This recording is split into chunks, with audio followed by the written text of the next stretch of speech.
And Geltrude, managing partner at accounting firm Geltrude and Company. Dan, it's good to see you. When are college students required to file a tax return? So let's start with this. When you are not a dependent on someone else's tax return and you're single and under 65 and your income is over $12,950, you are required to file a tax return.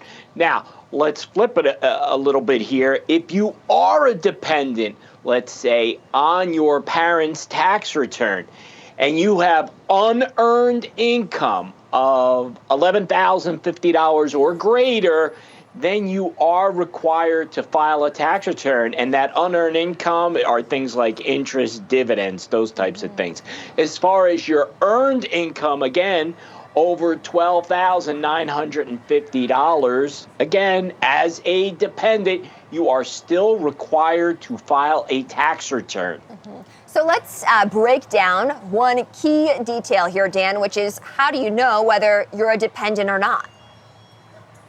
Well, that really is dependent upon whether someone else has put you on their tax return. So sometimes, believe it or not, there is a crossover there.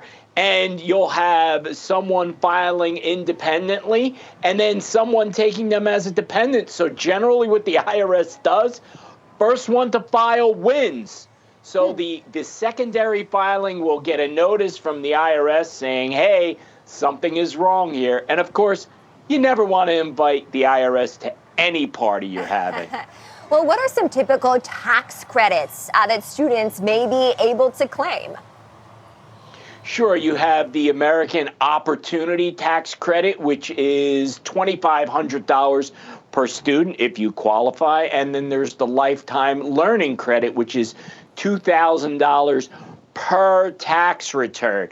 So that's a one-time, but you could have multiple of the American Opportunity Tax Credit of $2,500 if someone has multiple students that are dependent upon them, then they'll get multiple benefit from that particular tax credit.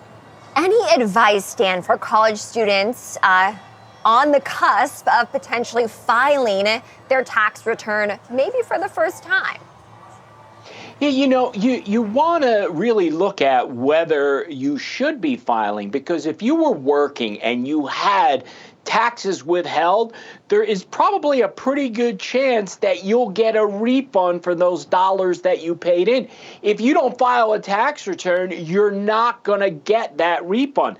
So that's something to keep in mind.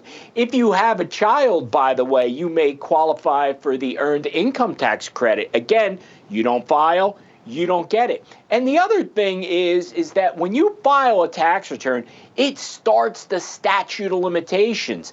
So at some point in time, that runs out. That tax return is bye-bye, not going to be opened up again. However, if you don't file a tax return, that tax year stays open forever. So we always want to close prior tax years anytime that we can. All right, well, if you can, I think have that conversation with your parents. Are you a dependent, an independent? And I think that'll make the process go much more smoothly. Dan Geltrude, managing partner at Geltrude and Company, thank you. Well, up next.